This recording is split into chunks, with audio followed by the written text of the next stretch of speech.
नमस्कार दोस्तों, कुछ आईपीओस ऐसे होते हैं जो केवल लिस्टिंग गेन के लिए बने होते हैं। कुछ आईपीओस ऐसे होते हैं जो कि केवल और केवल लॉन्ग टर्म इन्वेस्टमेंट के लिए होते हैं। ये एक ऐसा आईपीओ है जो कि दोनों ही माध्यम से आपको कंफ्यूज करता है, क्योंकि इसके जो पॉजिटिव पॉइंट्स है वो ये कहते हैं कि भी इसके अंदर लिस्टिंग गेन मिलने की संभावना बहुत ज्यादा है। इसके नेगेटिव पॉइंट्स ये कहते हैं कि भी इसके अंदर लिस्टिंग गेन नहीं मिलेगा, लॉस देखने को मिलेगा। इसके पॉजिटिव पॉइंट ये कहते हैं कि लॉन्ग टर्म के लिए स्टॉक ज्यादा बेटर होगा, लेकिन जब हम इसके फंडामेंटल और उसके फाइनेंशियल्स को चेक करते हैं तो ये समझ में आता है कि भी अभी तक इस स्टॉक पे लॉन्ग टर्म इन्वेस्टमेंट करना समझदारी नहीं होगी। अब ये सारी बातें इस वीडियो को देखने के बाद, इस आईपीओ रिव्यू को समझने के बाद आप अच्छे से समझ जाएंगे। सबसे पहले इसके ग्रे मार्केट प्रीमियम की बात करते हैं। इसका ग्रे मार्केट प्रीमियम शुरुआत के अंदर 60 रुपए पर शेयर था। उसके बाद इसका ग्रे मार्केट प्रीमियम बहुत तेजी से बढ़ा और 85 रुपए तक चला गया। अब इसका ग्रे मार्केट प्रीमियम घटकर 72 रुपए पर आ चुका है। इसका एक लॉट के अंदर 45 शेयर्स आपको देखने को मिलेंगे, तो इस हिसाब से आपको 3200 रुपए के आसपास का प्रॉफिट दिखाई देगा, जो कि 21% है। तो मेरे हिसाब से ग्रे मार्केट प्रीमियम 20%, 15 से 20% होता है, वो सफिशिएंट माना जाता है।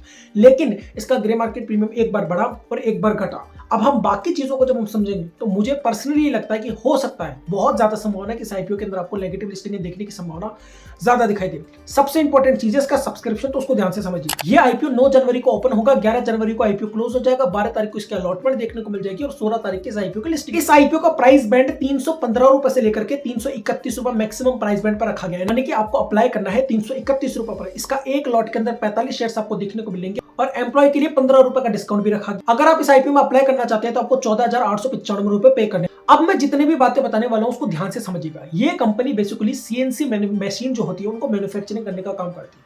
अब सीएनसी का मतलब समझ लीजिए।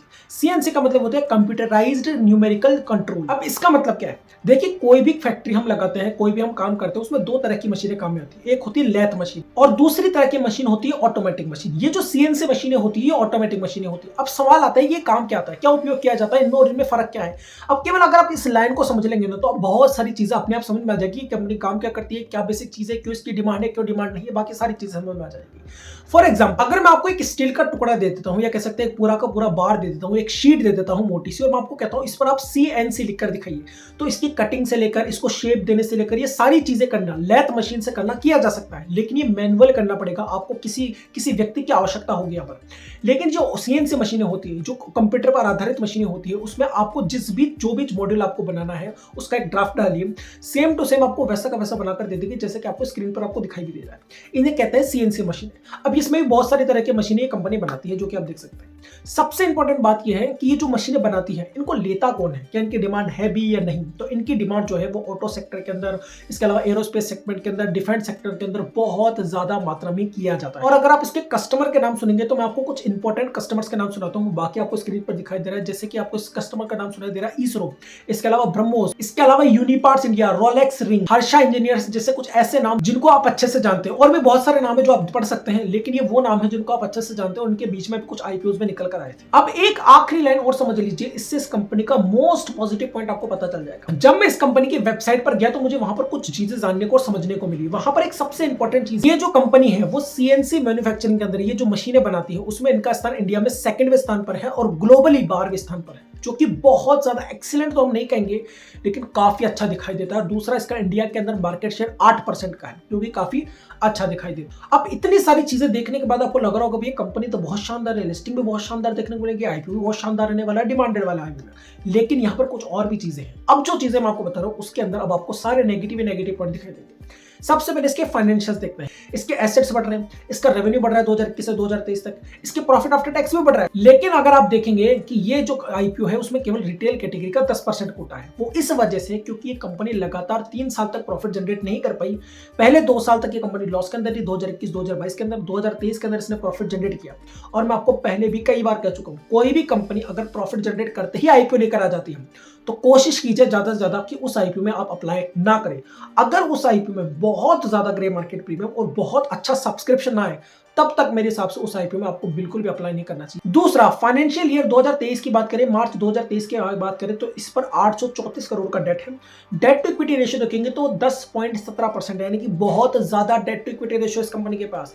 और इसी वजह से ये जो कंपनी है वो 475 करोड़ जो आएगा इस कंपनी के पास, क्योंकि इसका इश्यू साइज है 1000 करोड़, उसमें से 475 करोड़ रुपए अपने लोन्स को रीपेमेंट करने के अंदर लगेगी। उसके बावजूद भी इस कंपनी के पास अच्छी खासी मात्रा के अंदर डेट या कह सकते हैं बोरोविंग्स पड़ी हुई रहे।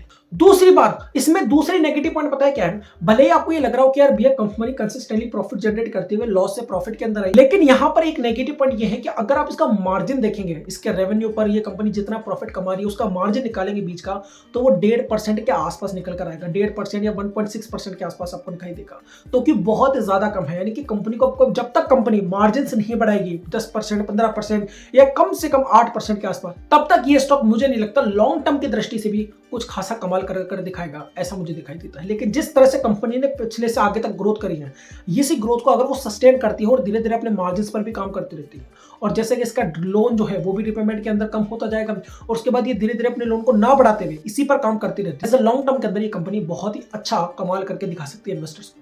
दूसरा रीजन ये है, अगर आप इसका पीई देखेंगे तो वो 324 का निकल कर आएगा। रीजन क्या है? क्योंकि इसकी अर्निंग्स नहीं हो रही। इसकी अर्निंग क्या है? ईपीएस कितना है? 1.02 ईपीएस है। तो अगर कंपनी की अर्निंग कम होगी तो पीई ऑटोमेटिक बढ़ जाएगा।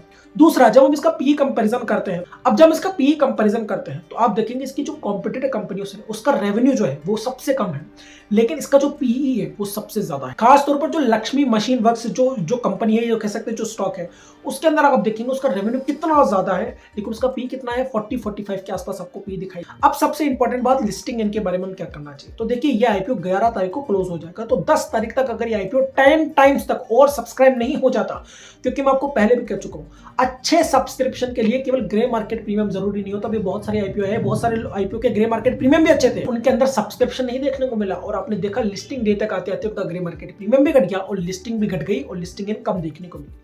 यही चीज जरूरी है। ग्रे मार्केट प्रीमियम तभी काम करेगा जब उसकी लिस्टिंग बहुत ज्यादा अच्छी देखने को मिली। तो वेल लाइट जा चुकी है, लेकिन हम इस वीडियो को पूरा कवर करेंगे। इस आईपीओ में कम से कम 10 गुना तक और सब्सक्राइब होना चाहिए 10 तारीख तक, तब इस आईपीओ में अच्छा लिस्टिंग इन देखने की संभावना बहुत ज्यादा बढ़ जाएगी। अगर आपको अच्छा लिस्टिंग इन चाहिए तो ये वीडियो आपको कैसा लगा कमेंट करके जरूर बताएगा। आईपीओ स्टॉक मार्केट से जुड़ी वैसी वीडियो के लिए चैनल को सब्सक्राइब कर लीजिए। जय हिंद।